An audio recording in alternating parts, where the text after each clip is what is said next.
10 000 abonnés. Vous êtes plus de 10 000 aujourd'hui à avoir rejoint la chaîne. Je voudrais remercier chaleureusement chacun d'entre vous pour les encouragements, pour le soutien, pour la fidélité, pour les commentaires. C'est très important de vous remercier et d'ailleurs, merci. J'en ai fait une vidéo que vous pouvez retrouver dans la série Les mots de la résilience. Oui, c'est important de dire merci. Je vous dis merci parce que ça donne un sens à tout le travail qui a été accompli au cours des dernières années. Ça donne une utilité aux plus de 100 vidéos qui se trouvent aujourd'hui sur la chaîne.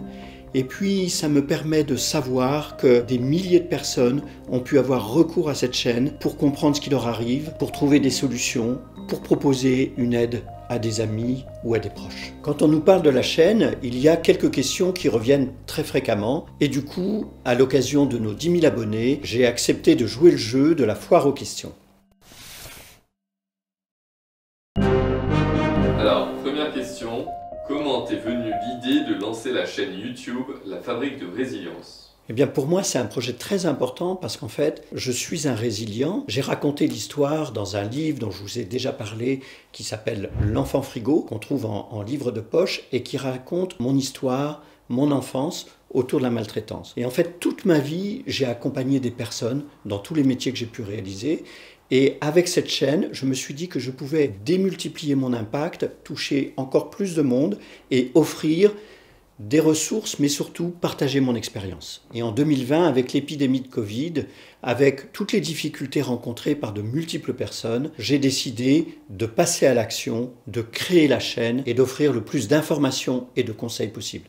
Ok, alors deuxième question, quelle est la vidéo que tu recommanderais à quelqu'un qui découvre la chaîne pour la première fois ? Évidemment, c'est une question difficile parce qu'il y a plus de 100 vidéos. Chaque vidéo m'a mobilisé, j'ai fait des recherches, j'ai ajouté mon expérience. Mais si je devais répondre, il y aurait peut-être 2 vidéos. La première vidéo que je recommanderais peut-être, c'est celle concernant le syndrome d'imposture parce que c'est un mécanisme très présent dans la société qui prive beaucoup de personnes de leur vrai potentiel et de leur vraie vie. Et du coup, je pense que c'est bien de commencer par cette première vidéo. Et il y a aussi la vidéo intitulée « Comment s'en sortir sans argent » qui en réalité décrit le modèle proposé par Pierre Bourdieu des 4 capitaux parce que nous sommes dans un contexte où avec l'inflation, avec les difficultés financières, beaucoup de personnes ont du mal à s'en sortir et cette vidéo est une véritable ressource. Ok, troisième question. Quel a été jusqu'ici l'épisode le plus difficile à tourner ?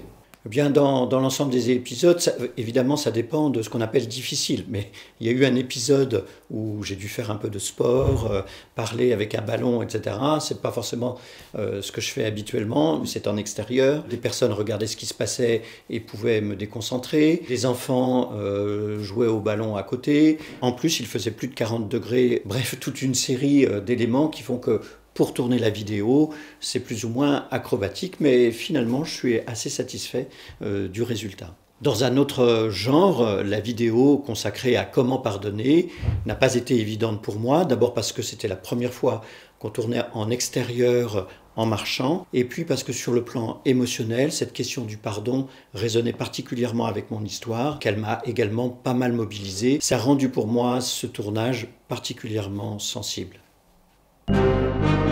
Alors, quatrième question. Dans la série Les livres de la résilience, quel est ton épisode préféré ?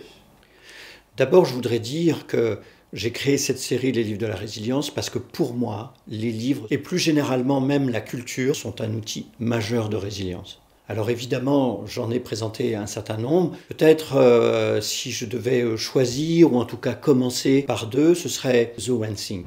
Pourquoi The One Thing ? Parce que nous sommes dans une société de la dispersion et que nous avons besoin d'apprendre à nous refocaliser pour rebondir. Et puis le deuxième, qui est un livre pas évident, qui d'ailleurs m'a valu quelques commentaires et quelques discussions sur la chaîne, c'est Avoir le courage de ne pas être aimé, parce que c'est un livre qui bouscule un peu les idées reçues sur les blessures, sur la responsabilité, et qui permet d'ouvrir de nouveaux horizons et de nouvelles manières de s'en sortir.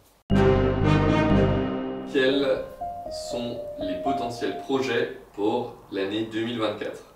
Pour l'année qui vient, nous avons beaucoup de projets. Parmi ces projets, il y en a un qui pour moi est particulièrement important. C'est que l'année prochaine, nous allons recevoir des invités ici avec nous qui vont pouvoir témoigner et partager leur expérience, comment elles s'en sont sorties, comment elles ont réussi à vivre avec les difficultés rencontrées. Je sais d'ores et déjà que ce sera des rencontres absolument passionnantes et enrichissantes pour vous. Et c'est d'ailleurs pour ça que je vous invite à faire partager cette chaîne, à vous abonner si vous n'avez pas encore fait, à la faire connaître à vos amis, parce que ce sont autant d'occasions de rencontres, d'informations, de soutien pour des personnes qui, ne connaissant pas cette chaîne, peut-être ne bénéficient pas de l'aide dont elles pourraient bénéficier.